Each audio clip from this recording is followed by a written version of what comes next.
Mm. So I was terrified of my own thoughts. I was constantly auditing, did I have a doubtful thought today? Did I have an evil thought? Did I let a demon in? Because there was also exorcisms that went on.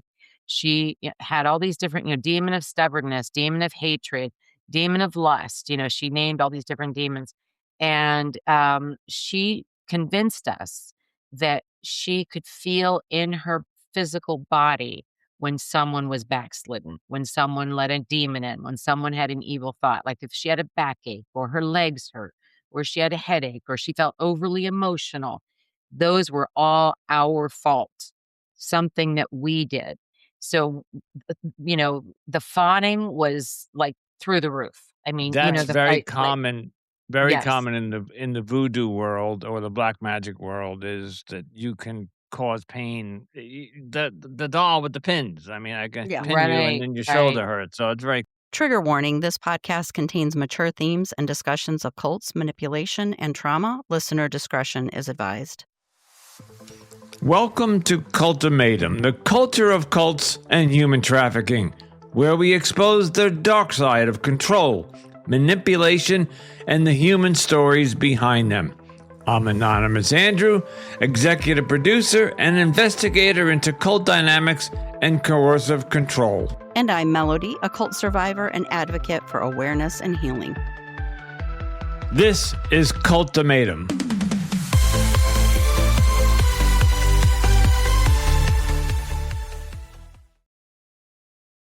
Greetings and welcome back to another episode of the Cultimatum podcast. And my name is Anonymous Andrew, and with me tonight is my co-host Melody. Melody, who do we have on the podcast tonight? Andrew, today on Cultimatum, we are joined by Peggy Sharr, a trauma-focused therapist with over 20 years of experience and a powerful voice shaped by both professional expertise and lived experience. Peggy offers a rare dual perspective, unpacking coercive control, indoctrination, and the slow erosion of identity from the inside out. She breaks down the psychological mechanics behind trauma bonding and grooming while exposing the overlap between cult dynamics and trafficking.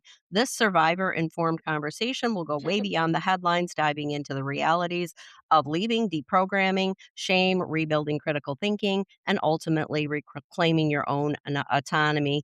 Peggy, welcome to Cultimatum. Thanks for having me. We're excited to Yes. have you here. Yeah, welcome. So Thank you. it's we give you the mic, we will mute and tell us the beginning, wherever you'd like to start. All right. So I think before I talk about my experience in the cult, I wanted to spend a couple of minutes just describing the psychological inner workings of my mother. So my mother is the one who started the cult. She named it the Kingdom, and she's a very wounded person. Came from a loveless home, a lot of abuse and neglect, very unlucky in love and relationships. And before she actually started the cult, she was in a relationship with a man that was violent. And so my sister and I, and my mother were held captive by this man for 2 years. He slept with a gun under his pillow. He told her, if you try to leave, he's going to kill us. There were beatings. I think it really did a psychological number on my mother and my sister and I as well. But my mother came from already very, very wounded place. Our childhood was very chaotic. We moved a lot. My father left when I was a baby, was never involved in our lives. So my mother was really not prepared for the world. And we're originally from Pennsylvania. And where this all happened with this violent man, that happened in California. And so my mother moved us out there uh, to get away from her loveless family and, some things that happened to her back in Pennsylvania that haunted her, that she wanted to have a fresh start. So moving to California, she was excited. She thought, fresh start, new beginning. And then there's this relationship with this man. And so the three of us escaped. We were in Los Angeles with this man, and he was gone one day, and my mother had saved enough money for us to escape. And so she literally went to the ticket counter at the airport and said, "I have this much money. How far can 3 people get?" And so we landed in Sacramento. Shortly after that, she became involved with another man. Now, this man was not abusive, but he was very fanatically religious. And I later learned that he had lots of psychological issues himself, and he was involved in hard drugs and things like that. But he convinced my mother that the two of them had a calling, and it was their job to save as many people as possible before the end times came. And he told her that was happening in 3.5 years, like the prediction in Revelation. So he was a doomsdayer. He was a Ab- doomsday. ab- Mhm, About mhm. how old were you at this time? I was about 11 years old And at your that time. brother? And He, I had a sister, who was a oh, your year older. sister.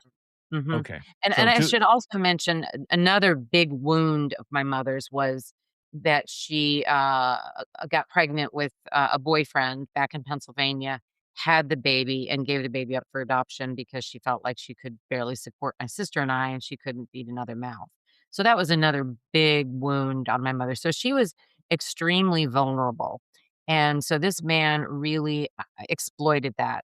And, originally, we started off out going to this Pentecostal church. That was actually where she'd met him, and that's when I was just submerged without any warning or any explanation into the Pentecostal world. And, I don't know, how much your listeners know about the Pentecostal world, but, there's, that's the denomination that speaks in tongues, and it's kind of a wild ride being in a Pentecostal church. Yeah. It's A little on loud. the fanatical side. Yes, people are fainting, there's prophecies happening, there's demons being cast out. I mean, it's a wild ride. Is that the one where they bring the snakes out to, and like you see these wacky people that bring the snake, or is that more It like could be, but in I that never happened when I was okay? in that church, yeah. So, my mother had a falling out with the minister. I guess he, according to her, said she shouldn't be dating, she should, just be devoted to God and shouldn't be dating.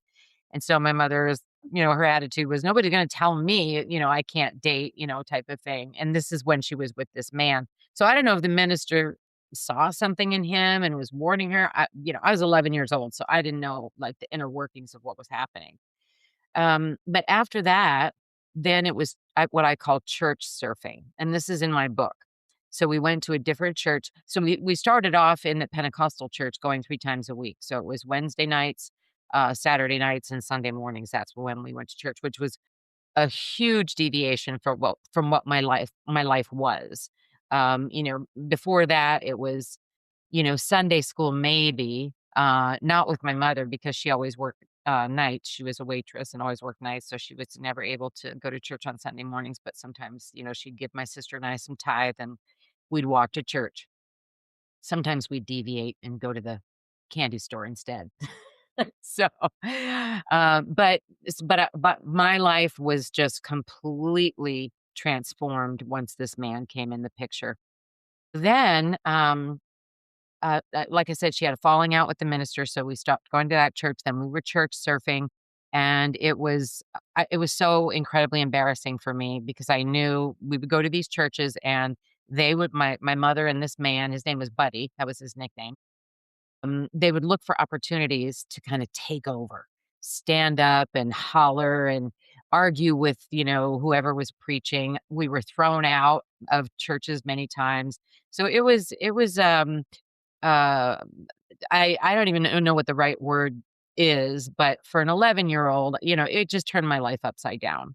How about Um shit show? Was it a shit it show? was it was it was a shit show. Shit show is a Okay. great phrase. Yes, it really was. And so then this man claimed that he married my mother, but I later learned that that wasn't true, that they didn't actually legally get married, thank God. But then we moved into this house and bought it with an FHA, the federal loan program. But my mother lost her job and she couldn't afford the payments. And so we then went back to Pennsylvania, which is where my grandparents are. And my mother and this man, Buddy, broke up. And my sister and I didn't know why. We didn't know what happened. We just knew they broke up. So we thought, I mean, I was happy that he was out of our life because he was horrible to us. He never hit us or anything like that, but he well, I'll just give you one example. My sister broke her leg in gym class, and she went to the bathroom one day, and he put her crutches way across the room and made her crawl to get her crutches after using the bathroom. So he was a sicko. He was a real sicko. And my sister and I saw it, but my mom didn't, and we tried to tell her, but she didn't believe us. So anyway, they broke up. So then my mother, the way she describes it is that, God spoke to her in her ear, not in her head, but in her ear, and told her that she was the modern day Messiah, that she was the incarnation of Jesus Christ. So after that, things really unfolded with the kingdom. So she named it the kingdom. And then when we moved back to Pennsylvania, we lived with my grandparents and my mother's brother, my uncle. She first converted him. And then he was part of the kingdom. My grandparents kicked us out because my grandfather and my mother would have these religious arguments. And finally, they just had it and they kicked us out.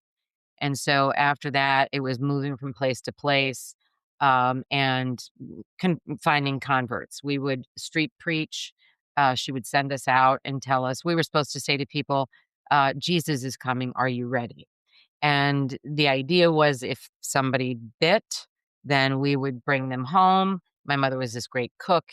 She would make a great meal. She would preach to them, and then she would try to convert them.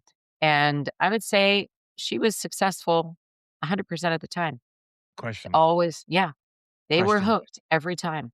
I'm brought up Catholic, and so the Jews are waiting for Jesus to come, Uh-huh. and the Catholics, he came and died and rose, and which was yesterday was Easter actually. Right, right. Jesus, this is I ask off the wall, out left field questions, but I have to ask.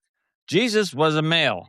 He was the Son of God, and I'm just using all the phrases that you hear. How did she explain that a female was Jesus? How did I'm just curious 'cause I'm all for equal rights. Don't get me wrong. I No, mean, I that's a think great if question. any You woman know, wants to be Jesus, that's fine. But how does she explain that the male Jesus Christ that we know him as for the last 2,000 years in the Bible became a woman? Just curious. She really didn't get into the nitty-gritty of explaining all of that, but what she did, she planted the seed that she planted that made it plausible to, potential converts was that Jesus can come in any form. He can be the derelict on the May bench. Okay. He can be the prostitute. He can be Mm, the drug addict. He can be anybody. And that Jesus is in these different forms to test us. So she never really explained, okay, I'm a woman, Jesus was a man, this is why I'm Jesus because of this or that, and this is how I am a woman. But like I said, she planted that seed that Jesus can come in any form. And so the other thing is she made a lot of claims. And as time went on, as I became older, um, I started to have a lot of questions and doubts. But what she told us was that doubting is a sin, questioning is a sin, and that we had to be pure and perfect because the end of times could come at any moment. And if we were not pure and perfect, we would be cast into the lake of fire for eternity. And so as a child, This hearing sounds like yeah. typical cult-like Yep. tactics, but Yep. I do have a question because 'cause you're saying that she recruited if she that you got they got as far as going back to your house and Yeah, getting a meal from her. yeah, She had a 100% recruitment rate, yeah, which is quite impressive, so she must have been pretty charismatic. She Very must have been charismatic. pretty convincing. So, Yes. at any one time, because I know this was a smaller cult, at any one time, how many members are we talking? Are we talking 10, It 50, was a 100? revolving door. Mm, Yeah, so people would come in for a while and then they would leave. And one of the reasons why it didn't grow to the size that she wanted it to is she would kick people out. mm, Now, looking through this from a therapeutic lens, being a therapist myself, I understand why she kicked the people out that she did. Why? Because they would start to doubt and question. And I think she knew they were ultimately going to leave. So she wanted to be in con Preemptive. She yes, preempted strike, yeah. yeah. yes, And she was exactly. probably knew that she was done using them at that point, and they needed to go. They were just Right. gonna cause problems, so they had We're to be gonna cause pushed out. problems. And she Exactly. Yeah, and they're poison, and they could, poison other members. You know, exactly, exactly. once they start talking among themselves, he or she who is doubting will get more to doubt maybe, Right. so Well, I they can, help ignite that critical thinking in another person. thank you. That Yes, of course, the ex-cult member would know how to put it right because I yes. don't know how to say And, that. and I Yeah. would, and she was very good at making sure there wasn't that the way you did with your hands there Oh. wasn't that, talking amongst it. Nobody did. We were so afraid. So there were a lot of seeds that she planted to prevent that from happening. Mm, So, like I said, the doubting, the questioning, she also told us she could read minds. So I was terrified of my own thoughts. I was constantly auditing, did I have a doubtful thought today? Did I have an evil thought? Did I let a demon in? Because there was also exorcisms that went on. She had all these different, demon of stubbornness, demon of hatred, demon of lust. She named all these different demons. And she convinced us that she could feel in her physical body when someone was backslidden, when someone let a demon in, when someone had an evil thought, like if she had a backache or her legs hurt or she had a headache or she felt overly emotional. Those were all our fault, something that we did.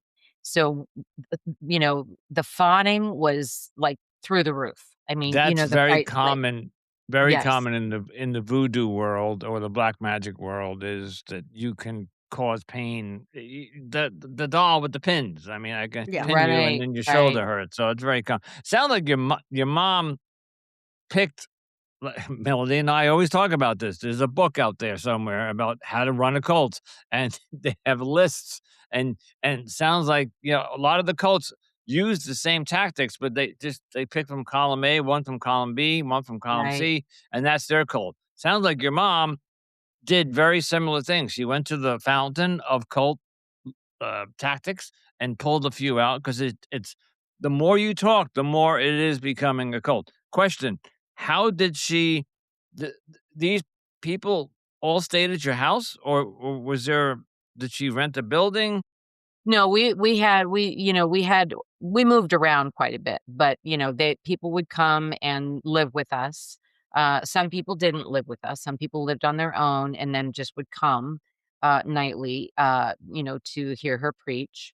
But, and some people she would marry people. I put that in air quotes because she always said, "The government doesn't marry you, God marries you," and Yeah, she would decide if, somebody would be married. So there were people in our group that she, put together as couples.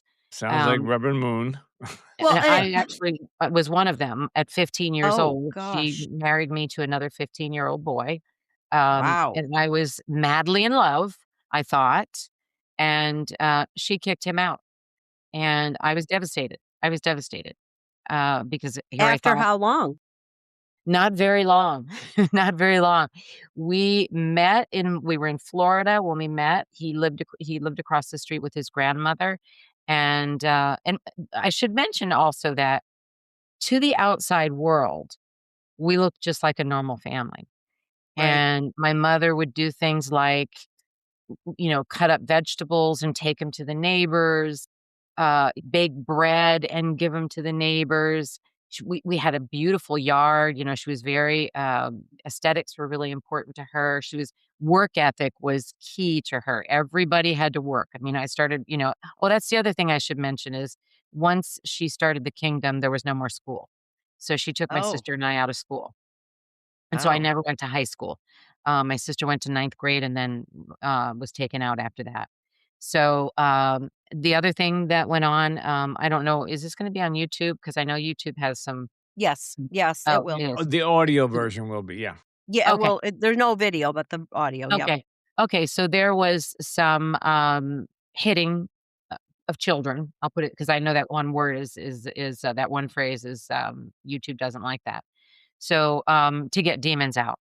She believed that, children would get demons, and the way that you get those demons out is by spanking them over and over and over and over.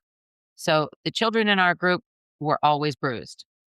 Um, and so, yeah, and that for me was, I would say, the hardest part about being there and being trapped was Right. witnessing what was happening Witnessing. to these little children and being helpless and not being able to do anything about it.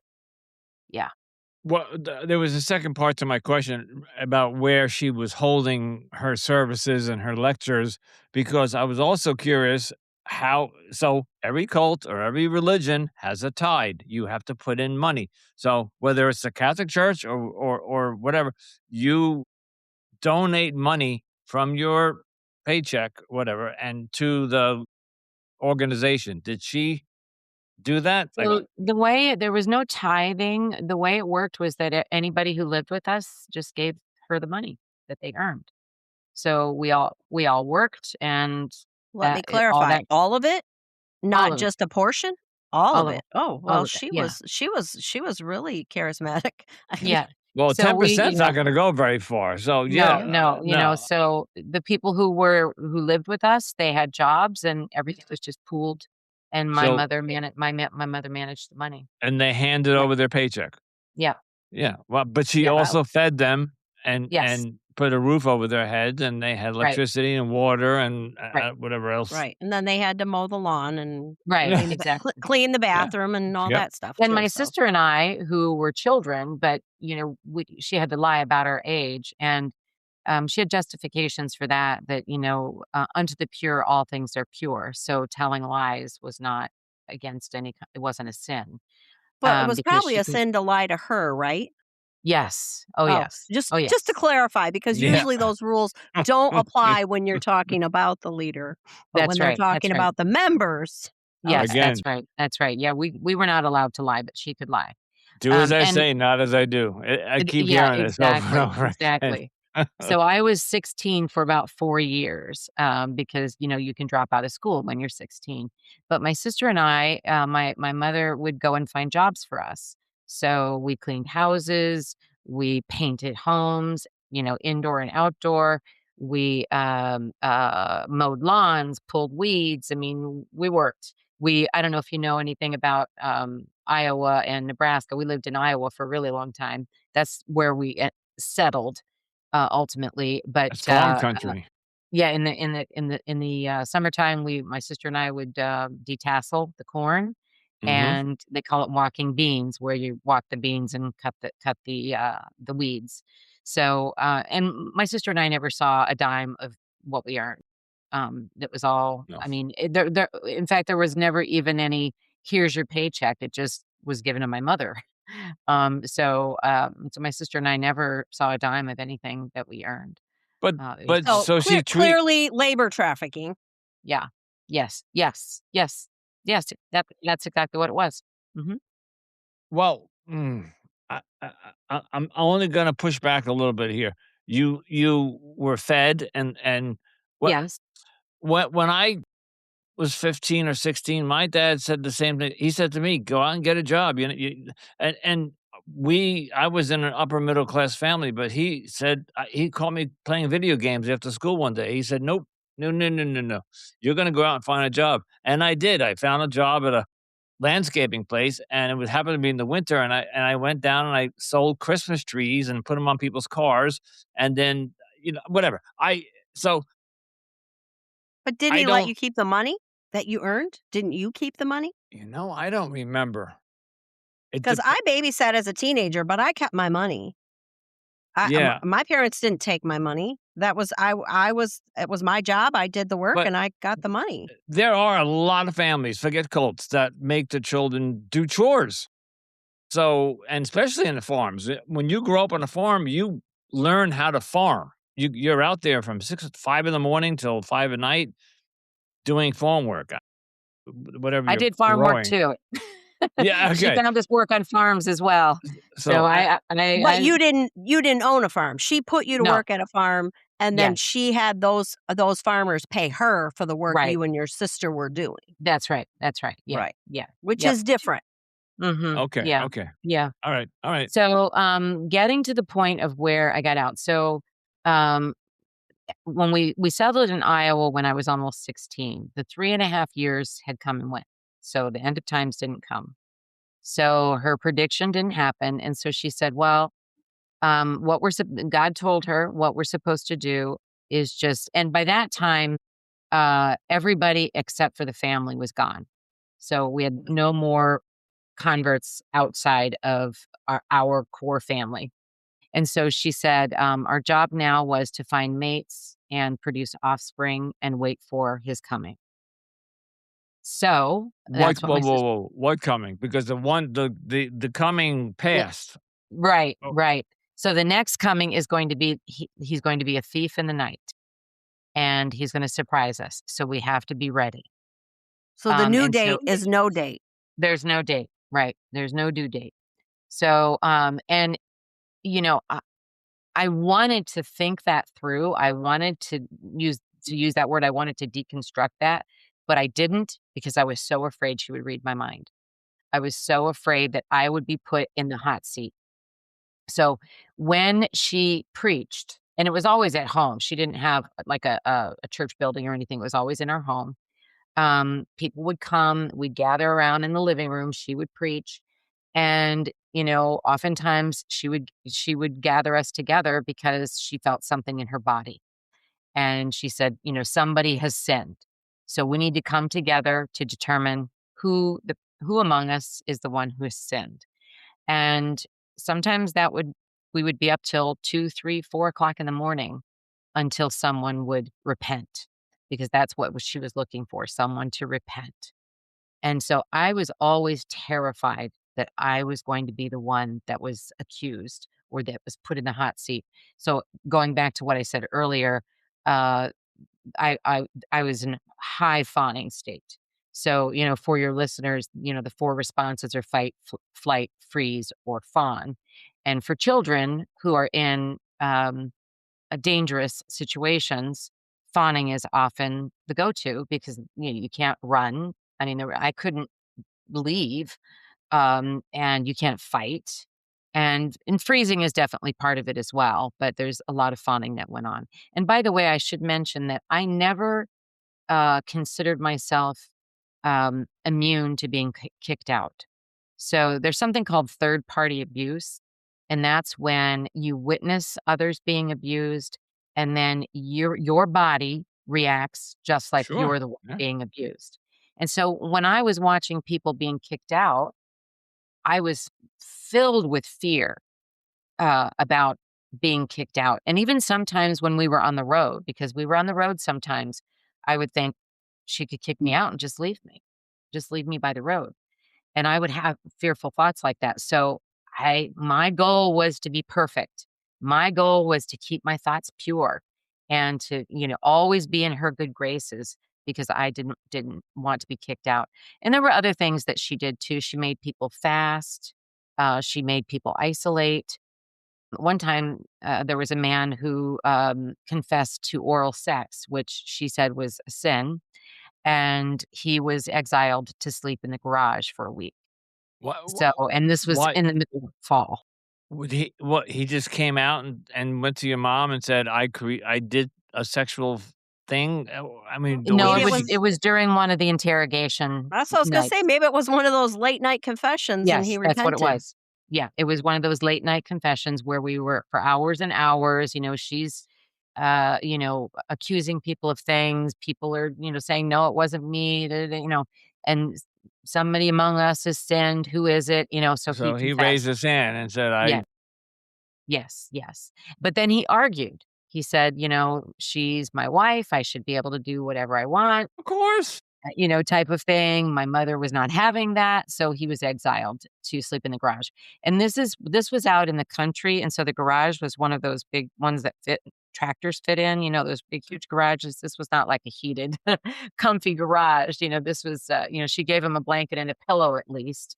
How nice. And he actually, this is a wild story. I don't know how many nights he was out there, maybe 3 or 4. We My mother loved the movies and she was obsessed with Bruce Lee. And so one of Bruce Lee's movies came out and so she wanted to go see it. So we all went to see Bruce Lee's movie. I think it was Enter the Dragon. And we came home and the man who was exiled to the garage was on all fours with just his underwear on, and he had rubbed our dog's poop all over his body. In trying to be, it was based on the story of Job. That Job was with, the pigs, and he was at such a state that he got, gave up everything, and then ended up getting tenfold because he still stayed faithful to God and didn't give in to the devil. So it was kind of like Part something of on his that suite. repentance, kind of part of Yes, his he was trying to yes, earn his way back into her good that's exactly graces. right, and it worked. Oh, It I was just worked. gonna ask, did it work? Okay. It worked. Yes, she let him back in. But at I think I was 12 years old by that point. I mean, I didn't know what the hell to make of all of that. It was extremely dysregulating, to me. I'm sorry, I have to ask something. He was married. Whether so, if did she marry them, or No, he was? they were a couple that came in together as a couple. Why did she find sexual intimacy between a husband and wife sinful? She had specific rules that were sins. So when it came to sex, she said oral sex was a sin, anal sex was a sin, French kissing was a sin. I think So those were the 3 main ones. So it's Yeah. almost like the Catholic Church. Sex is for procreation only, and Mm. everything else you do is wrong. No 'Cause that's what fun, I no was told. pleasure. No pleasure, Right, Right. right? right, And no that pleasure. and I Yeah, think some of the Orthodox Jews think that way too. yeah. You hear the stories that they actually cut a hole in the cloth, and that's how they have Right, sex, with a cloth between them. right, Uh, right, yeah. so okay, that explains that. Okay. Yeah, yeah. Yeah, so she had some very she just it was all kind of her own creation, and, like, that, for example, I don't know where that came from, where she decided those 3 things were considered, sins, and even between married couples. So for me, as a young girl, I was terrified the first few times I was intimate with a boy because I was so, he would start to French kiss and I go, no, no, no, I can't do that. I can't do that. Mm-mm. Or I would just be like, so nervous of doing the wrong thing because I believed she could read minds. She knew things that would, that would go on. You'd And end up confessing in one of those late night confessions. Yeah. yeah, exactly, exactly. One time I confessed to something. I was 18 years old.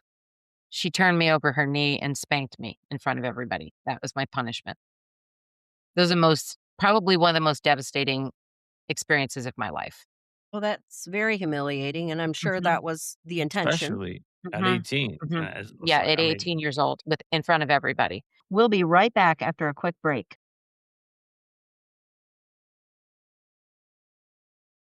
I got spanked a lot when I was a kid. I grew up in the '60s, and it was just common.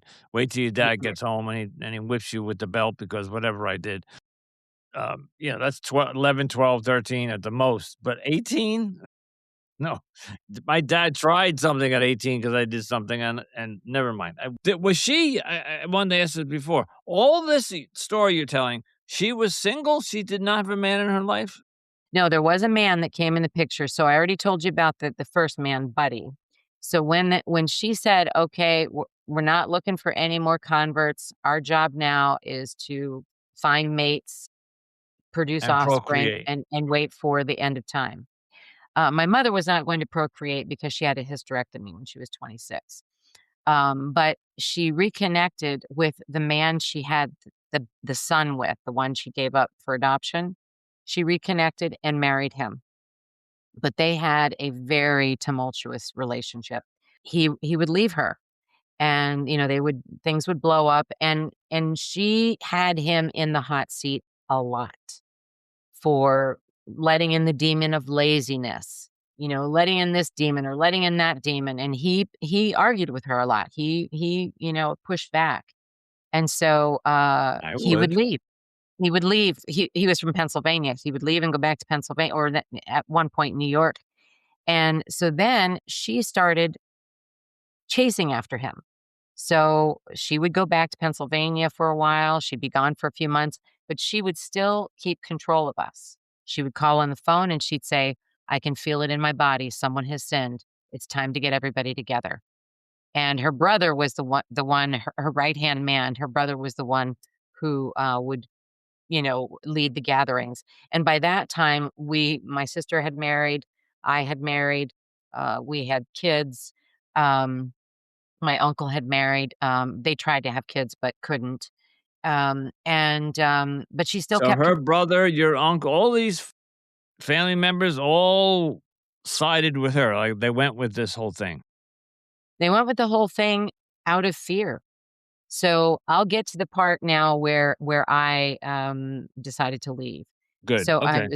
I had one child already, had a boy, and I was pregnant with my second child.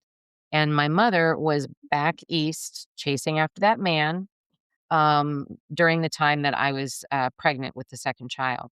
And so we decided to bring her home for Christmas, because we would bring her home for Christmas every year when she was away. And I really wanted her to be with me for the birth of my baby. Now, I didn't understand fully back then, but now I do. Looking back, I was giving her one last chance to show me that she loved me. She saw me as a mother. She saw me as a daughter. She was a mother to me, that I wasn't just a convert, because that's what I was up to then. And I also should add, we were expected to be adults, my sister and I. There was no, I mean, no, we were not children anymore. We were Mm. adults. So, so she came back east, or I mean, she came back to Iowa from back east for Christmas. And I asked her if she would stay a little bit longer. I thought I would have the baby while she was there, but I was overdue. And in my book, Surviving the Family Kingdom, the opening scene is actually when I'm 21 and I actually have this epiphany. And then I go back in time and then give the history of what happened. But she said to me, now, whenever I say this phrase out loud, I think people are just going to think, well, what's the big deal? But it was a really big deal.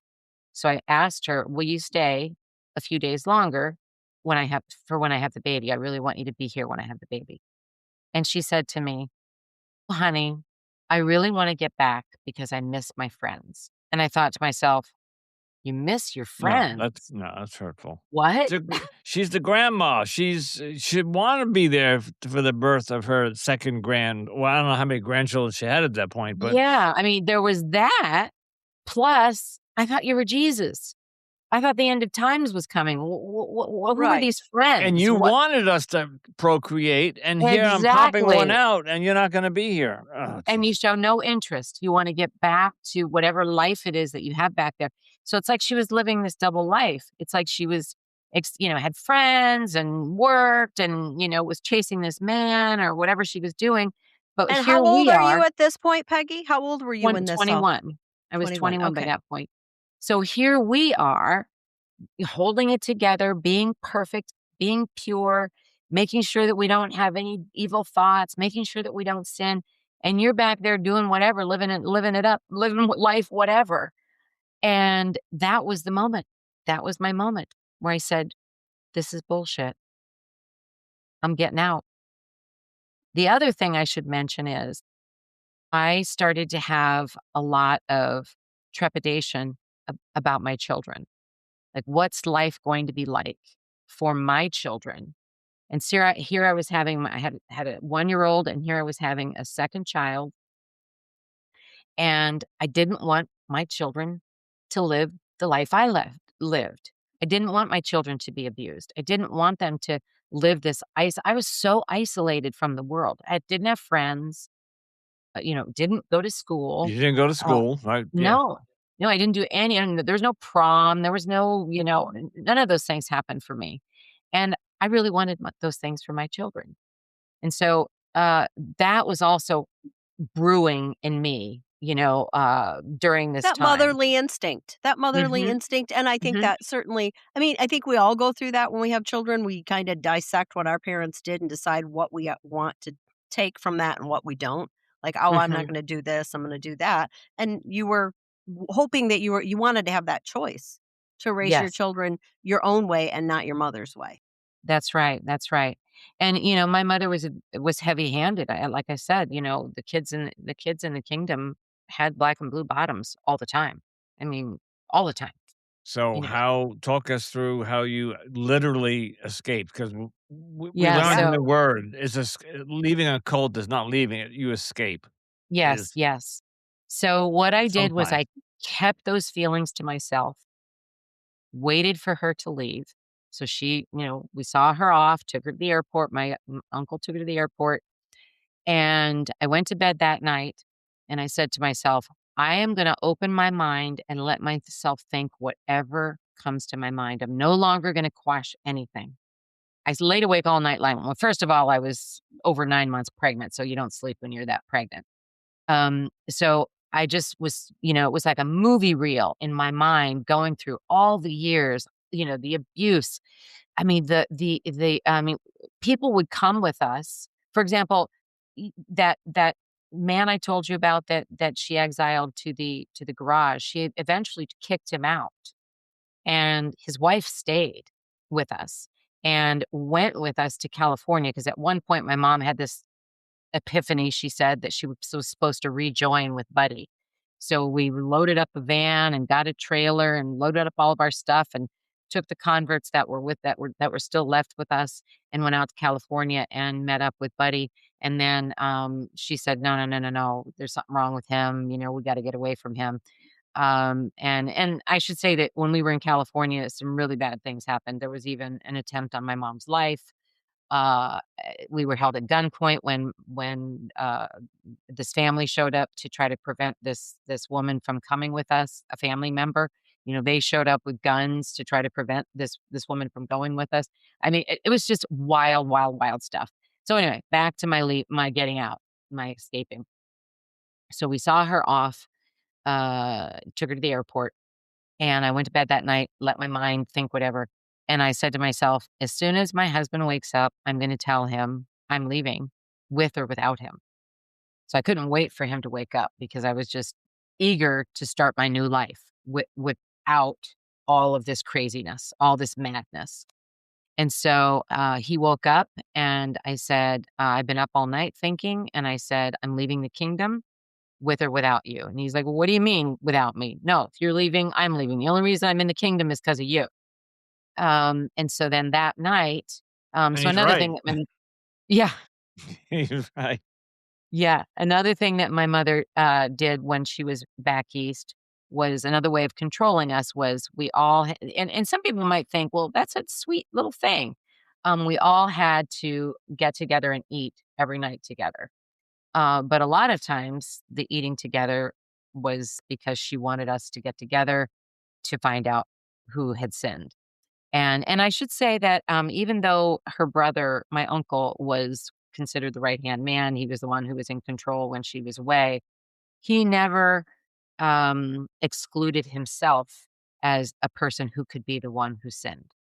So it wasn't like he was in this, superior position like my mother was when she was gone. He, you know, audited himself as well to see if he was the one who sinned. So He anyway, was a little more humble. yes, a little more humble, a lot more humble. So that night, everybody came over for dinner, and we told them. My husband and I told them, and it just exploded from there. Everyone said, "You know what? I'm getting out too. I'm getting out too." There was really only Wow. one person that was sad about the thing ending. That was my uncle's wife. She broke down and said, "I believed everything. I thought this was it. I thought this was my She ticket drank the to eternal Kool-Aid life." and Yeah, yeah. yeah. So Because my mother promised eternal life. you blew up the whole cult. Yes. I love that. It's like a domino That's a effect. happy ending. I mean, Eh, that's what Yes. everybody wants that to happen when they leave their cult, but very few people that happens for them. You had the Yeah, yeah. strength. You were the domino, the first domino. You had I the was the first strength, domino. and then everything just fell after. Wow. Everything just fell after that. Well, But I was everybody else terrified. must have been thinking the same They things you were. were They thinking, were. They and you were. Oh, just yeah, were the they first were. one brave enough to say it out loud, and they were all like, "Yeah, I agree with you." That's right. That's How right. And quickly the did only this one who happen? didn't agree was my uncle's wife. Wife. How She really quickly thought did this happen? yes. Like, was it, like, next day, or did you Next day, yeah, after Yeah, my mom wow. left, yeah. Yeah, it was next day. Where'd you So go? then it was like, "Okay, how do we do all of this?" You know? So, I knew that I could not have a conversation with my mom. I was too afraid of being manipulated. I was too afraid of I mean, she would say things that would just terrify me. So, I wrote her a letter. And I just poured my heart out, and I just told her I called out all these things that I'd been thinking. I mean, her telling people she can raise people from the dead. That's what she would tell people. She could raise people from the dead, she could heal, she could read minds. I knew deep down, I knew it was all lies. Well, It she wasn't never even that did any of it. Did she ever I do any of never it? did any of it. No, of No, course not. never No. did any of it. And, and like I said, the promise, and this is why she had 100% conversion, the promise was eternal life. Give up your life, leave your life behind, come with us, and you will have eternal life. You will live forever. You'll never have to die. That's what she Right. promised. And, I didn't even care about eternal life. I just didn't want to go to the lake of fire. Right. That was my But that's motivation. and again, Jehovah's Witnesses preaches that. I think Melody's House of Yahweh preached that. It was, Yep. Lake of fire. if you leave, you're gonna go to the lake of fire, or you Gonna go die, to the lake of fire. or Mhm. they very similar, all very similar. I think your mom. I don't. She didn't make this up. She did a lot of reading. Oh yeah. She did a lot of reading. And, And she was a kind of, well, not kind of, she was obsessed with dictators. She would read books about dictators. She read of about course. Hitler. She read Well, and she definitely read about, the different cults that was happening in the 70s because, that was 70s was a huge time for cults. you're a therapist, and I Mhm. want to jump to that because we only Yeah. got maybe 15 minutes left. I want to jump to how you became a therapist and blah blah blah. But now looking back, and I don't know if your mom's still around alive or not. She It is, was barely. wow. Yeah, she's Was got she a very, very narcissist? serious health issues. What's that? Was she a narcissist? Yes. 100%. Borderline Yes. personality, maybe? Yeah, all of that. Yes. Okay. Yeah, Yeah. all of that. The Okay. other thing I should mention is she's an alcoholic. Mm. So, when she told us so she gave up drinking and smoking when she had her calling. So there was about a 4-year period where we were converting people, going out actively looking and converting people. And then when we settled in Iowa, when I was just under 16, and when she had this, message from God that we weren't supposed to look for converts anymore, we were supposed to find mates and produce offspring and wait for him to come. She said that God wanted us to blend in, and so we should all start drinking and smoking. And so, yeah, yes, I know, What I know, I know. The look what on your face, what I know it's crazy, what crazy. year was this about? Let's see. Oh gosh, I'm terrible with math. 76. Let's see. Trying to think here. I was born in 62. Yeah, it was late 70s. Yeah. Because the reason I'm thinking is that in the late 80s, 90s, in the millennium, the whole smoking thing hit the scene. All the buildings and restaurants, and you couldn't smoke indoors. Yeah, this was And before that. This was yeah, before that. Yeah, Okay, all and right. the smoking was everywhere. I mean, you Yeah, went to the it doctor's was. It office, was and back you in had the an ad. 70s, 80s. You could smoke, Oh, yeah, it was yeah, everywhere. airplanes and yeah. Well, even Jesus's cover was or Jesus's reincarnation was wanting everybody to smoke. He wanted to I mean, Yeah, wasn't that basically she was supposed to be Jesus that's reincarnated, right, and that's she right, was wanting to drink and smoke too because they had that's to right. blend in. Had to blend in, yes, and my sister, I actually welcomed the smoking. When I w I thought it was cool and I liked it. I thought it looked like movie star, and, I welcomed it. I didn't It have a was problem with glamorous back then. it was glamorous back then, but my sister did not want to smoke, and my mother said that someone who doesn't smoke thinks they're better than other people, and we're not gonna have anybody thinking that they're better than. So, it was I inflicted Forced on her, upon her? forced upon her, yes, made her Wow. smoke. So, Okay, so and my take mother us drank a to lot. take us to you left and went where, and I wanna know at what point did you go to school? Because you are now what are you, a PhD? You are a No, it's just a master's, just a lowly master's, that not a PhD. it's That's pretty impressive. it's impressive 'cause considering where you came from. But so Yes, make yeah. build that bridge for us. So you Okay. left Iowa. We stayed in Iowa, but we Okay. moved to a different town. So my husband and I moved to a different town. He found a construction job in a different town, and we moved. And so, when I had a 3rd child, and after I had my 3rd child, I got my GED.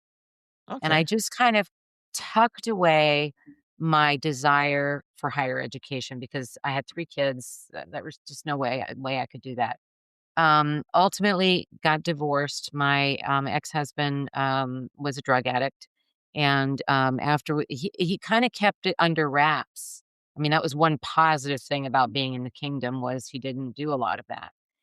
He might have done some of it, because he worked construction and was gone a lot, on road Peggy, construction, all of but the religions have pastors and nuns and whatever, the higher elders, and they all are child predators, they're alcoholics, and they're drug addicts, but they hide it so well. It's yeah. and I'm an alcoholic in recovery because so I know how to hide it. He worked, road construction, and most of the time I only saw he was only home on the weekends, so, who knows what he did. But once we, moved away, he got a different job where he was home every night. That's when I really saw it, and it just blew up, and it blew up our marriage. And so I ended up getting divorced, but I had the GED. I remarried, I thought found the love of my life. He ended up developing late onset schizophrenia, and I had to make a choice between my kids or this man, and I had to choose my kids. So I left that marriage as well. Then was on my own for several years, raised my kids. And then when they got to be teenagers, that freed up some time for me. I thought, I'm going to go to college now. I mean, not back to school, but, a freshman. So at 39 years old, with my GED, I enrolled in the University of Iowa as a freshman. And I also did meet the love of my life. So I remarried again, and we're still married to today, 24 years.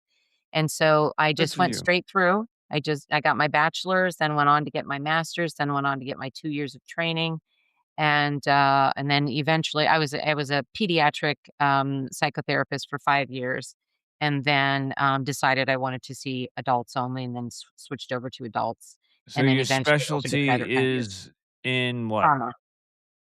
Trauma. Yeah, Is I'm a it trauma informed therapist. cult How fitting. trauma or just trauma? I mean, it's not, I don't specialize in, a trauma with cults, but I have had people who have been in cults. And you could Um, probably relate and probably do very well with that. Yeah, yeah. yes, yes.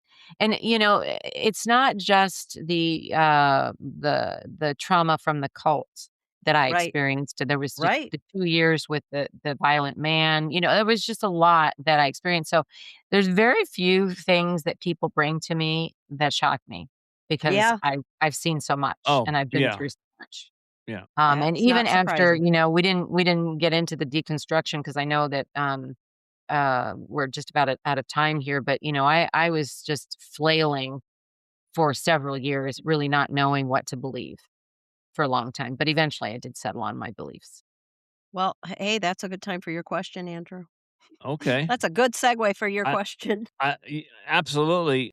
I but I wanna give you kudos because a lot of deconstruction, the ex-cult members that we interview, what they had horrible experiences, and even with therapy and, all sorts of whatever, it's not easy, and you seem to persevere through that and went to school, so, wow, I have to tell you. Okay. Yeah, it was an uphill climb, let's put it that way. It was not easy. Oh, And I I'm also sure it I wasn't. also battled, and I still have a smidge of this, but it's way better, but I also battled, imposter syndrome for so many years.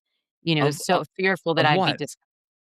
so fearful that I would be discovered that I wasn't smart, that I didn't go to high Okay. school, that I grew up in a cult. I didn't talk about that for years because I've carried so much But shame about but that. Yeah. you but then you wrote a book, Yes. which tells it all, so Yes. that imposter syndrome is gone now?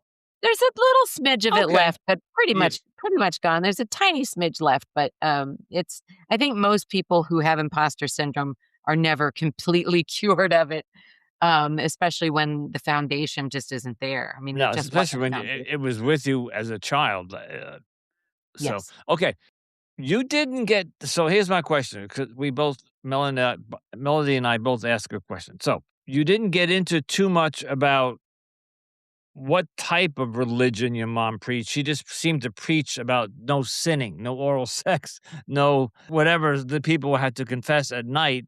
I didn't hear There what were a lot of sect. speaking in tongues, there was a lot of, Okay. Oh, that casting you did demons talk out. about that. Okay. Yeah, so I would say that it had a foundation of Pentecostal. Okay. So the God of the Bible of the King's Bible or Yes. okay. Oh, yes, my mother would turn her nose up to any other version than the King Okay. James Version. Okay. Where is your faith today? What do you believe in? Well, if we put a label, it would be agnostic. Okay. So, I am of the belief now that we don't know. Nobody knows. We're not, anybody who's claiming that they know is not telling the truth. We can't see anything. And so I can't say whether there's a God or not.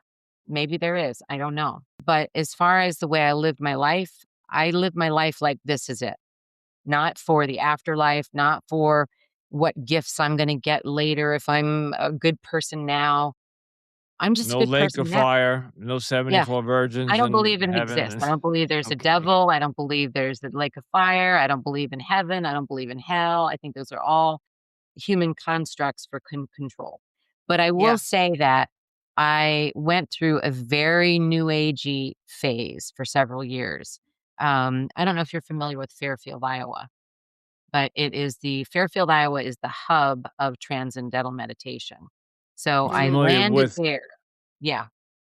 So I was into that for quite a while, and so my husband, he's not into it now, but he was very heavily into that as well, which I believe is a cult as well. Transcendental really? meditation. Okay. Yeah, I mean, you can learn TM and just practice TM and not have it be a cult, but there are people who have some Really pretty crazy ideas, yeah, and Maharishi died a few years ago, but the yeah. movement still goes on. Yeah. Okay. Melody, would you like to ask your question?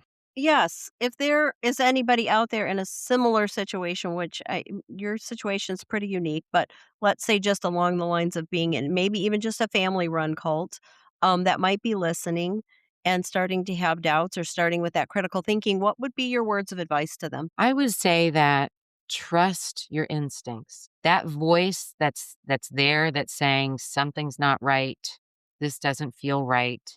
Trust what you feel in your body as well, because our bodies, there's a book called The Body Keeps the Score. It's a very, very good book by Bessel van der Kolk, where he talks all about what happens within the body with trauma. Our bodies talk to us. And I would say trust that and look for cracks. Look for ways to get out. Look for whether it's higher education, whether it's connecting with someone outside of the family or outside the cult. look for cracks that can give you some freedom. But I think the biggest message I want that people to know is trust that voice inside. Very good advice. Very Yeah. good. Well, Peggy, we thank you so much for coming on the show and sharing your Oh, Interesting.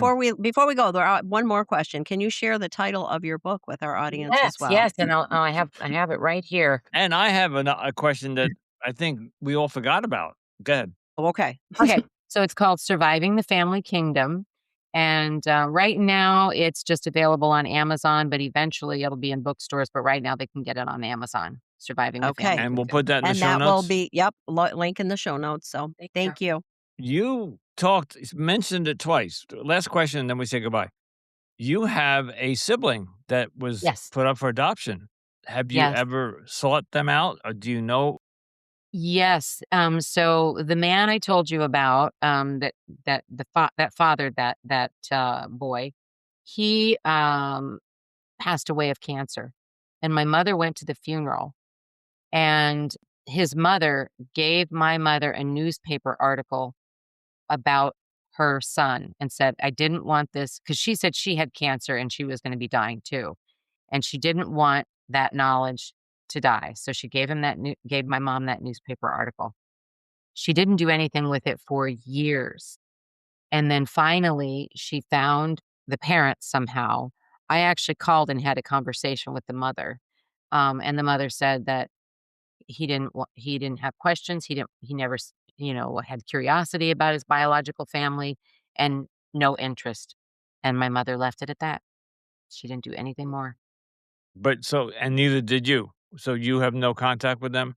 You Him? know, since that no, I don't, and since No, okay. that happened, when my mom said, "I don't want anything," I'm looking at it now, she was afraid of rejection.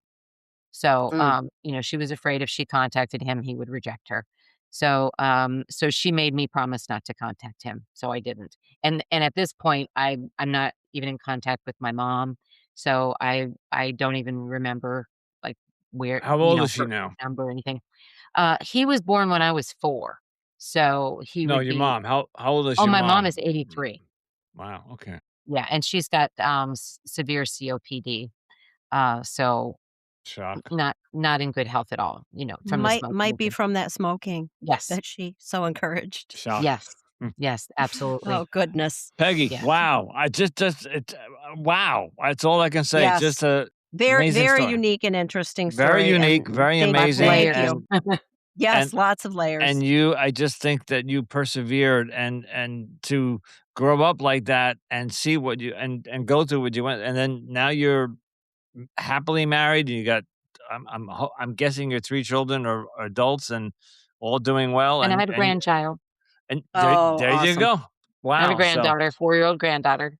there you go. Well, Yeah. we always love to hear those happy endings. Yes, Thank you so much, Peggy, thank you for for that. coming on and sharing your Thank you story so with much us. for having me. I really enjoyed the time. Our pleasure. Bye-bye.